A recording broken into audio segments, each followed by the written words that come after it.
She's a super queen, know what I mean. Damn it, Lynn! I'm trying to work out! Is it time to do another show? Yes. Oh. But that, I was just working out. Okay, so today let's do a show about herbs and medicinal plants. So some of them you use to cook with, some of them use for medicine, and some of them do both. In fact, a lot of them do both. So we're going to go on a little tour of the place. All right? So we're going to start right here in this flower bed. You'll see there's a bunch of peppermint. It is actually time to harvest a lot of this mint. You just go down. You want to leave a few leaves at the bottom so it can come back pretty quickly.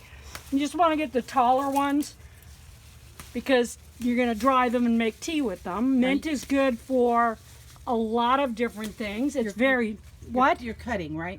I can't see the knife. Yes, I'm cutting. Okay, I can't see the knife. I see the knife now. Yeah, you have to cut mint. Mint's got a very tough vine. You can't just, if you pull on it, you're going to tear your plants out of the ground before you get anything out of them.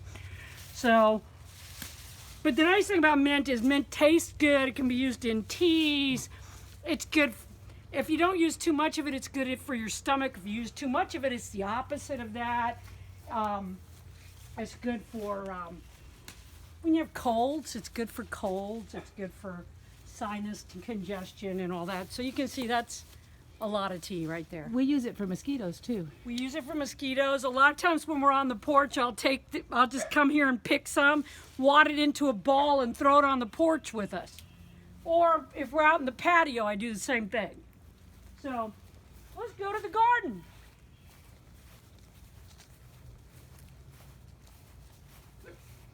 You've been here before.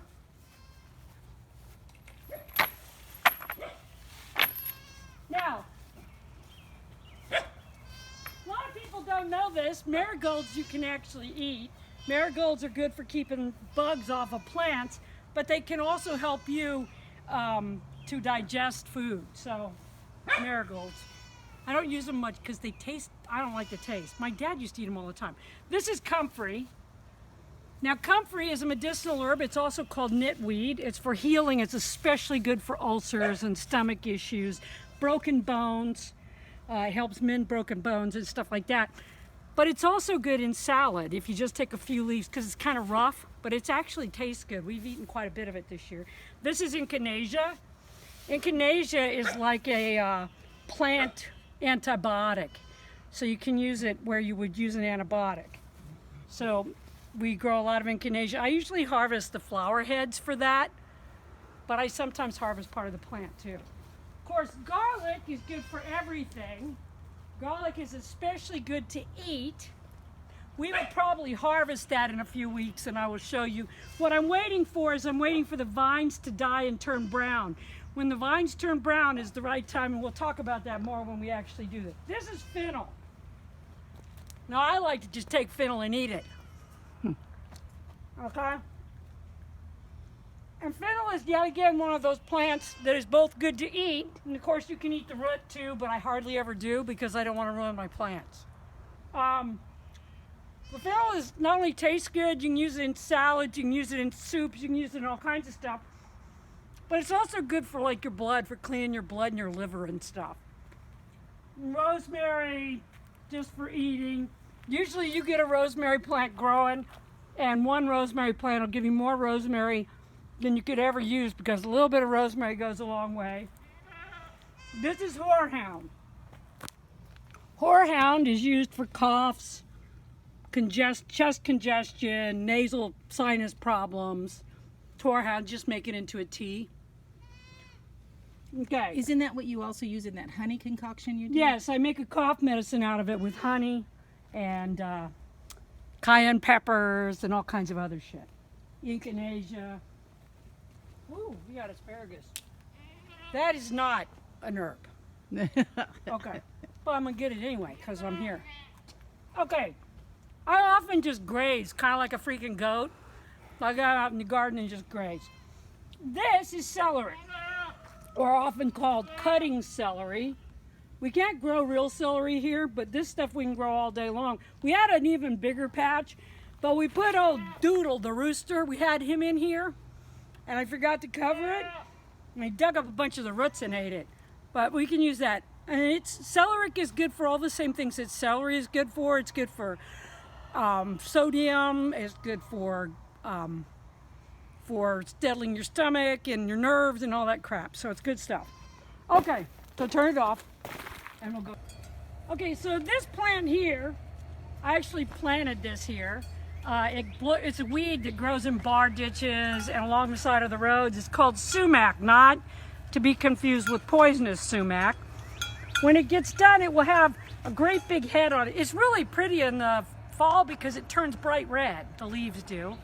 But anyway, it'll get a seed head about that same time. Those little seeds you can actually feed to your chickens, or you can grind them up for flour. The Native Americans used to use them for flour. Okay, but mostly I have this because those berries are super good for UTIs. They will clear up a bladder infection in a couple of cups of tea. So it's really good. Now, you're saying, I bet about now, you're like, you know what? I don't have 2.5 or more acres on which to grow all this crap you're growing. So now I'm going to show you how you can still have some herbs without a whole lot of space. So Lynn will walk over here.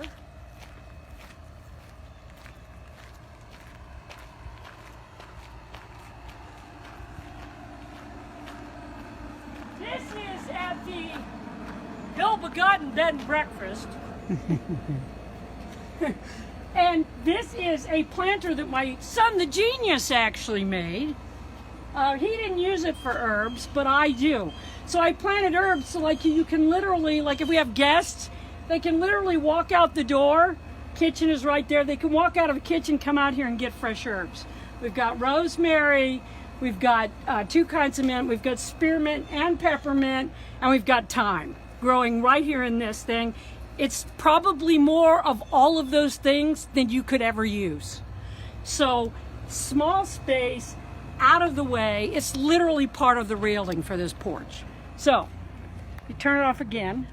Okay, so while you weren't watching me, I came in and washed this mint.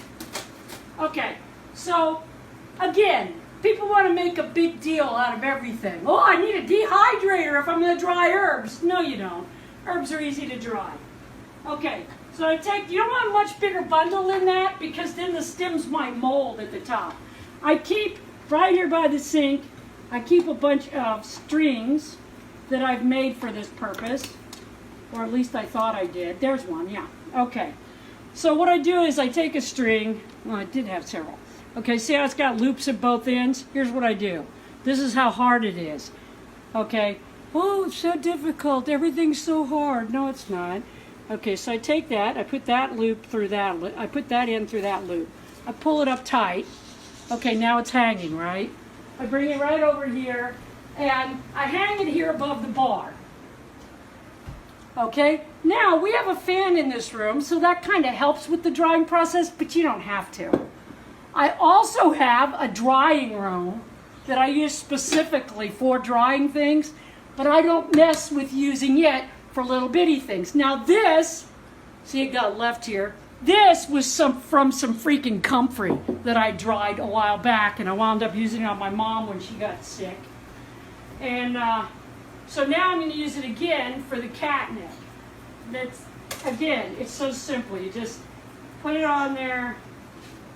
Like, see, this time I'm not even going to unloop it. I'm just going to leave it together. Put it on there. You just tighten it up. It's that simple.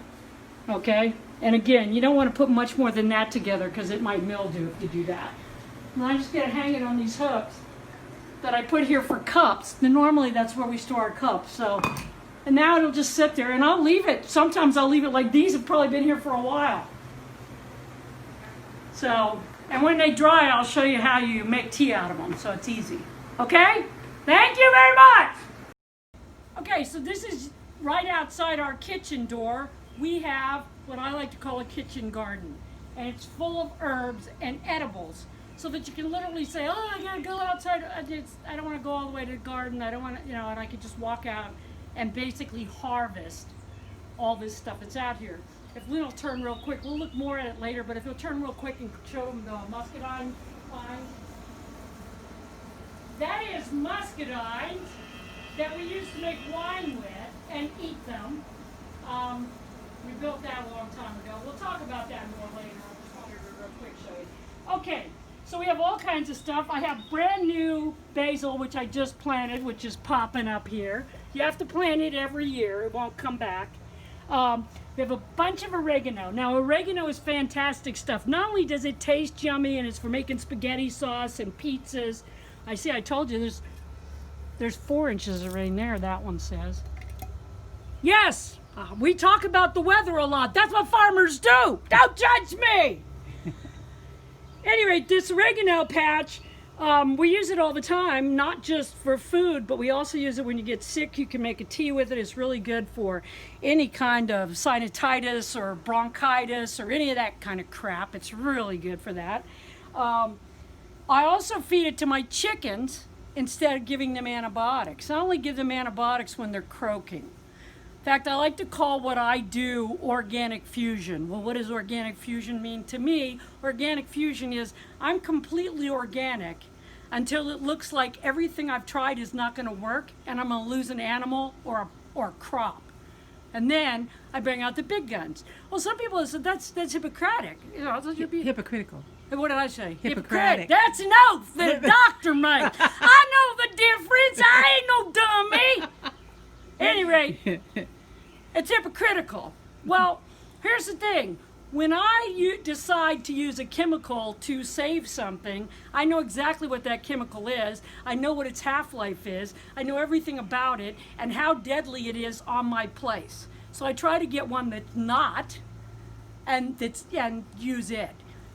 I then know when I go. If you lose a crop, and that means you have to go to the store and buy whatever that food item is, you have no idea what it was sprayed with. Even if it says certified organic, you don't know that. Okay, so right now I need to actually, just like the mint needed to be harvested, so does this catnip. Now, catnip is not just for cats. Catnip actually makes a wonderful tea that's good for your blood, and it's good for calming you, and it helps promote decent sleep. And it's the same thing. It is also in the mint family. You can tell things that are in the mint family because they have a squared stem. Now, you know what else is in the mint family, though, in case you think you can eat all of it? What is also in the mint family is hemlock. Do we remember where hemlock from, boys and girls? That's what killed Socrates. So there you go. So you just want to get it up, pull it up. Don't pull it up. Pull it off the ground and then cut it. But yeah. And as you can see, that's going to make a hell of a lot of tea. And this is one plant. So you're like, oh, I can't do that. I don't have enough ground. Look at how big this bed is. And this bed grows all of these wonderful herbs for us. This is parsley. Not only do we eat the parsley, but I also often take it to the animals to eat because it's good for their stomach. It's good for your digestion. It also is good for bad breath. That's one of the reasons they used to put it on your plate. It's also used as a palate cleanser. All right, there was a weed. I had to pull it up. Okay, but for those of you who have that have even more limited space, here's another small bed. It's only about this big around. Hang on, show that again. I wasn't on you. It's only about this big around at the base. The plants are growing out of it, but it's about this big around. Okay, and I just made it by cementing some rocks in a ring and then filling it with dirt. It's been here forever. Okay, this is thyme. Thyme is really good, also for colds. And this is lavender. Lavender is great for helping you be calm. It's also used to cook and bake with. And it has a wonderful scent. It has a good scent. It has a wonderful flavor. Okay, so these are basil plants. This is what I wanted to show you. Okay, so if you look at this, this is my fence. As you can see, I have all kinds of stuff growing on it. You don't have to, this is not fancy. This was actually simple to do. You don't even have to go this fancy. You could just put some nails in your fence and your support boards and do the same thing. But what I did, so that I can change the levels of the pot, is I got some little cheap-ass green fence post things that at the time I bought them, I think they were $2 a piece. And this is the first year for these pots. I got these at a railroad damage place for $1. Until I got those for $1, I just always used these. These are Folgers containers, and I just cut a hole in them and hung them on the fence. These are actually spinach. So I come out here, if I'm making an omelet, I want to make some spinach, I just throw some spinach in it. Spinach is just about had it. It's getting too hot for spinach. I'll plant something else in there. Here's more oregano. We use a lot of oregano. This is basil that's actually been in and out. This was planted last year. I took it in the house. It's wintered in there in a Folgers container. And then I brought it out and replanted it. That's why it looks so scrubbly, but it's still doing good. This one's come back really nicely. This is parsley. You want to keep the seed heads picked off if you can, because once it goes to seed, it'll quit making. And it's supposed to be an annual too, but this plant here is like 4 years old, so there you go. This is sage. Sage, you use a lot of things. You don't need that much sage and it'll grow. That'll give us enough sage, believe it or not. This is more oregano. We use, like I said, we use a lot of oregano because we use it for medicinal purposes as well. And this is yet again one of those basil plants that we moved in and out, in and out. We keep them in the solarium all winter, and we have fresh herbs all winter. So this is what you can do with very little space. So lately, I know I have felt this way. I'm sure a lot of you have too. It's like the universe is just out to get us. It's like we'll say to the universe at large, I can't take one more crappy ass thing. And then there it is. Well, this is what you learn if you live long enough, and hopefully we all will. What you learn is that every time one of these things come up, when you say, I can't take one more thing, you're almost, first off, it's like you're basically cursing yourself and just taunting the universe to give you one more shitty thing. The other thing people say, never say it. Never say, well, it can't get any worse than this. Don't ever say that. The universe will give you something else. But here's what you learn. Every time that happens, where you say, I can't take that one more thing, and one more thing happens, and you get through that, you realize you're a lot stronger than you think you are. And these times we're going through right now, I hope there's a time in the future where we say, yeah, that was some horrible time. But out of that came a whole different way of people looking at the world.